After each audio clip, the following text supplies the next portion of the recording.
A gente quase não percebe, mas a forma como lidamos com o dinheiro está mudando e numa velocidade impressionante.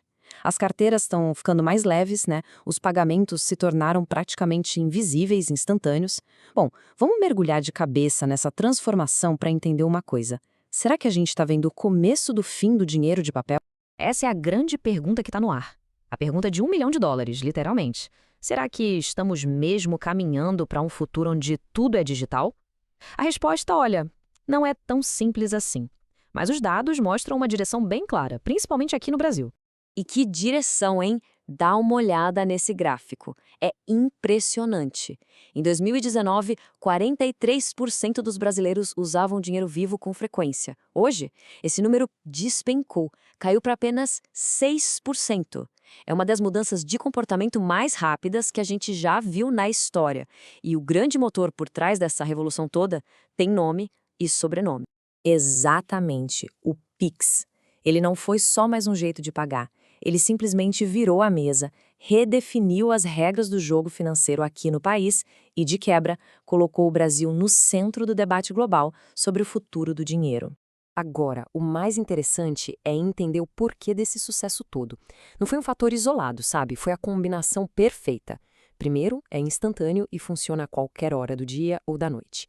Segundo, a percepção de segurança é altíssima. E, claro, a facilidade de uso e a ausência de taxas para o usuário final foram a cereja do bolo. O resultado de tudo isso, 93% da população adulta do Brasil adotou o sistema. É algo gigantesco.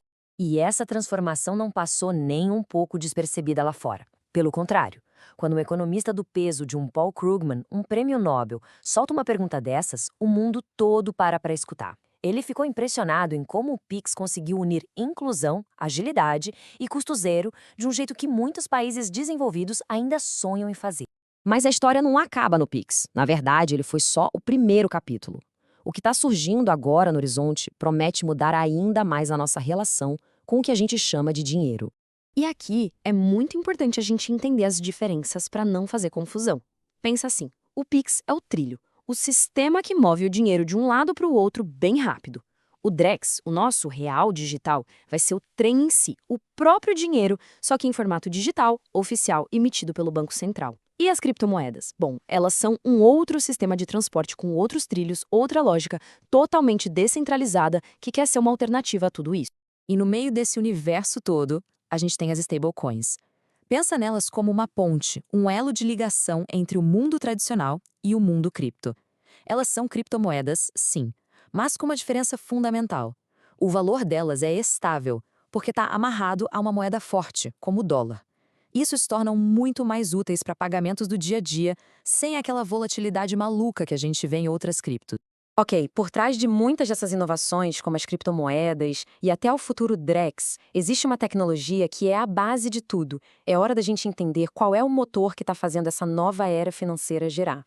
Essa imagem aqui pode parecer complicada, mas a ideia por trás é bem mais simples do que parece. Lá na base de tudo, a gente tem a blockchain, que é como um grande livro de registros super seguro e que não pode ser alterado.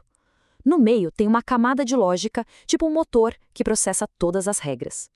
E lá no topo ficam as aplicações que a gente usa no dia a dia, como os contratos inteligentes.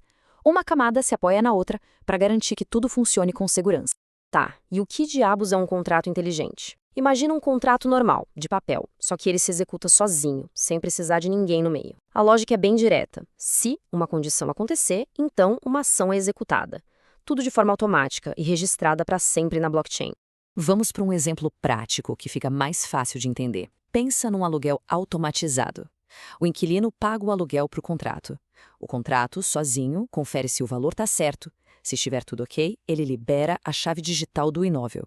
Se o pagamento não cair, o acesso pode ser bloqueado. Simples assim. Sem burocracia, sem intermediário, tudo automático. Só que toda essa automação e todo esse poder trazem junto novas responsabilidades. E, claro, novos riscos. Nenhuma tecnologia é à prova de falhas, e é fundamental a gente entender quais são as vulnerabilidades desse mundo novo. A história já mostrou que os riscos são bem reais.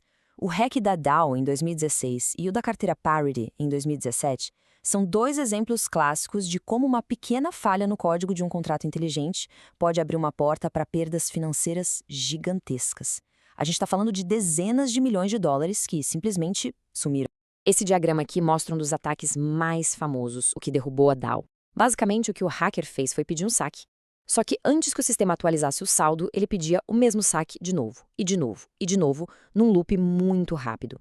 O contrato, que foi mal programado, não percebeu e foi pagando tudo até esvaziar os cofres. Então, o ponto central aqui é que as vulnerabilidades são de vários tipos. Vão desde erros bobos de programação, bugs que ficam lá para sempre porque a blockchain não pode ser alterada, até falhas em quem pode ou não pode executar certas funções e até problemas matemáticos que podem permitir que alguém crie dinheiro do nada. É coisa séria. Bom, depois de olhar para toda essa revolução, desde a ascensão do Pix até a complexidade da blockchain e seus enormes riscos, a gente volta para a nossa pergunta inicial.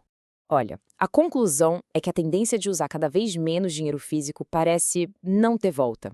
A tecnologia está nos oferecendo um futuro financeiro muito mais integrado, muito mais eficiente, só que toda essa conveniência tem um preço. A responsabilidade pela segurança digital, que antes era quase toda dos bancos, agora é dividida com cada um de nós. E isso tudo nos deixa com uma reflexão final. A tecnologia pode até estar pronta, a economia pode estar se movendo nessa direção. Mas será que nós, como sociedade e como indivíduos, estamos realmente preparados para uma vida financeira que depende inteiramente de códigos, senhas e chaves digitais? É uma pergunta que fica no ar.